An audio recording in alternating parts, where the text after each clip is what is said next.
Welcome to the Shiva institute of advance mobile laptop LCD LED repairing.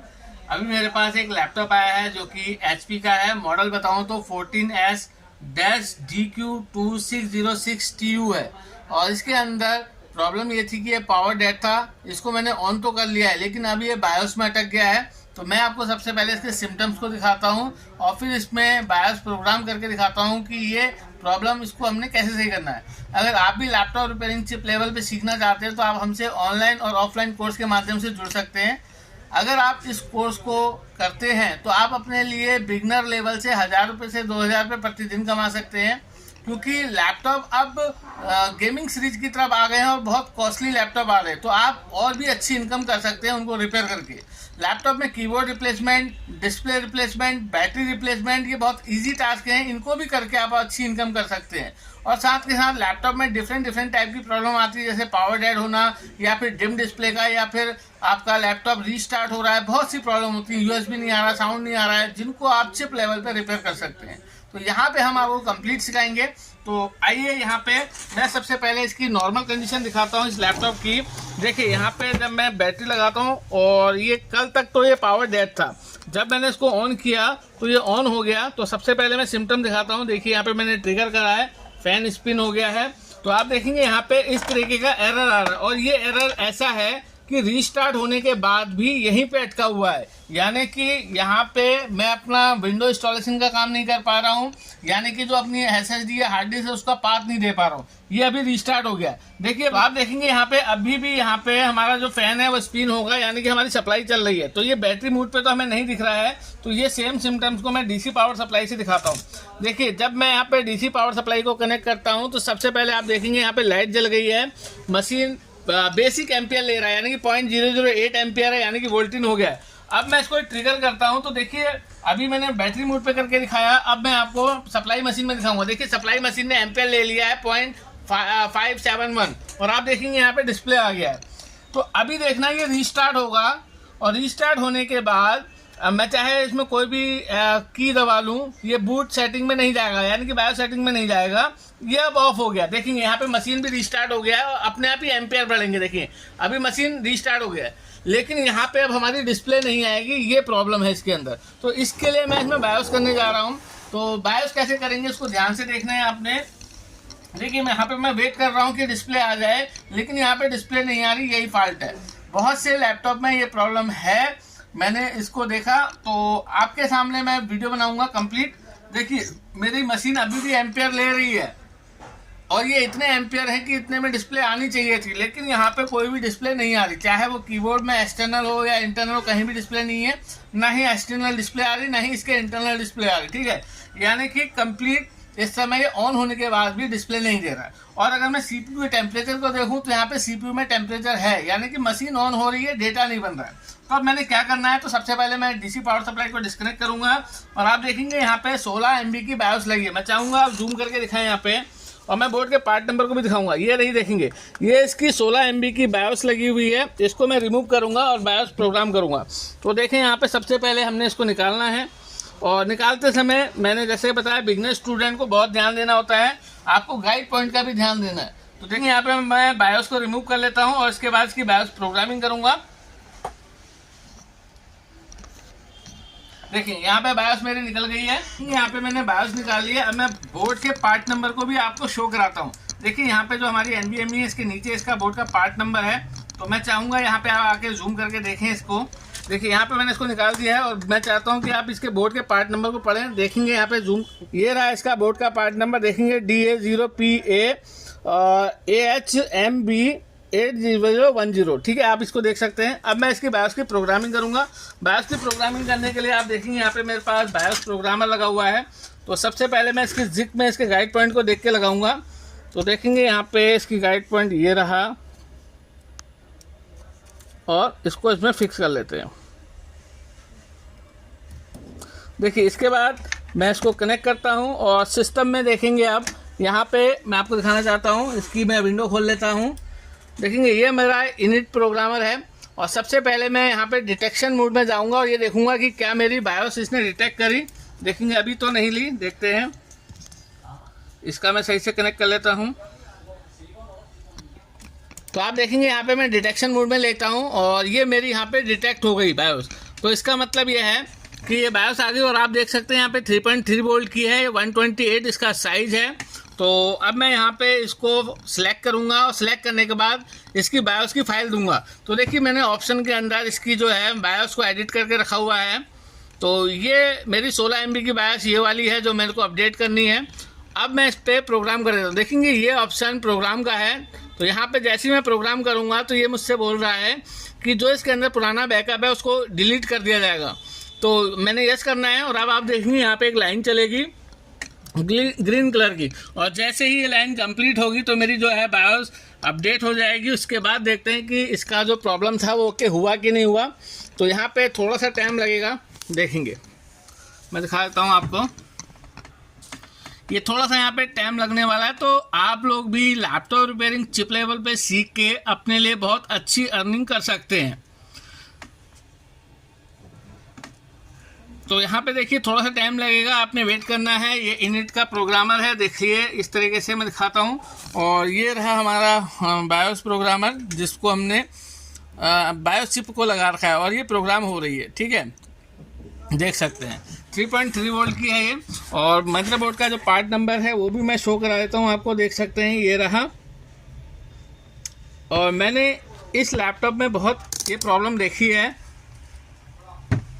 तो देखिए थोड़ा सा ये कम से कम 2 से 3 मिनट करीब लेगा। और देखेंगे यहाँ पे बायोस फाइल का नाम भी आ रहा है, देखेंगे यहाँ पे। तो आप हमेशा क्या काम करें, जब भी आपको बायोस प्रोग्राम करनी होती है तो पुरानी बायोस का आपने बैकअप ज़रूर रखना है, ठीक है। तो इसको लगाने के बाद देखते हैं कि क्या हमारा सिम्टम्स चेंज होता है।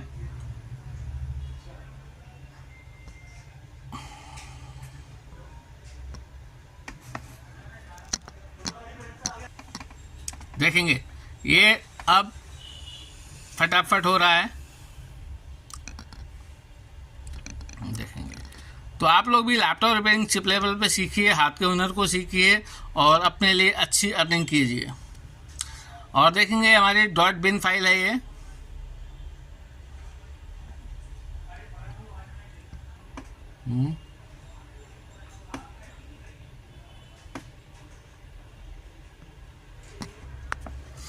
तो आप देखेंगे फिनिश होने वाली है। इसका टोटल टाइमिंग भी यहाँ पे शो होगा, देखेंगे मैं दिखाता हूँ नीचे क्या लिखा हुआ है, देख सकते हैं आप। यहाँ पे प्रोग्राम हो रही है हमारी मेमोरी और जब भी फिनिश होगी लाइन तो ये अपनी इन्फॉर्मेशन भी देगी।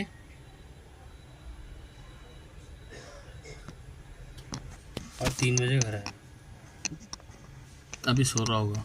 रात को मैंने इतने फ़ोन कर दिए 11-12 बजे से 1 बजे तक कॉल ही करते रहा, दिखाऊंगा तो मैंने कहा बहन जो अभी तक तो उठा था, क्या हो गया। आप देखेंगे ये कंप्लीट होने वाली है, थोड़ी सी रह गई है। और इसकी जो नीचे इन्फॉर्मेशन आनी है वो दिखाऊंगा कि फिनिश हो गई है, कितना इसने टाइम लिया, देखेंगे।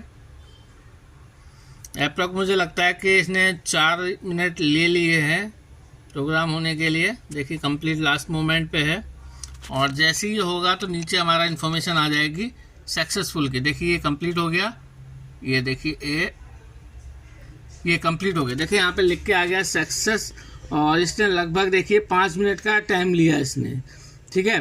तो अब हम इसको बायोस को प्रोग्रामर से निकालेंगे और इस सिस्टम में बैठाएंगे। तो आप देखेंगे यहाँ पे, तो देखिए ये रही मेरी चिप। और इस चिप को जब मैं इसमें फिक्स करूँगा तो मुझे इसके गाइड पॉइंट का पता होना ज़रूरी है। तो मैं गाइड पॉइंट देख के ही लगाऊंगा इसको। देखेंगे इस डायरेक्शन में लगेगा ये। थोड़ा सा यहाँ पे हम फ्लक्स का यूज़ करेंगे, देखेंगे। और अब मैं इसको फिक्स कर दूंगा।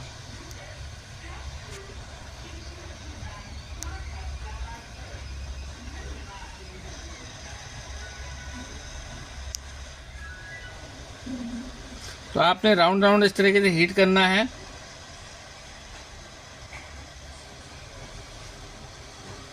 टेम्परेचर आ गया है, देखेंगे।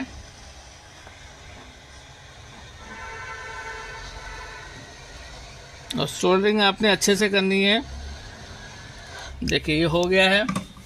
और मैं एक बार अच्छे से देखूंगा कि मेरी जो बायोस है अच्छे से प्रोग्राम हुई है क्या।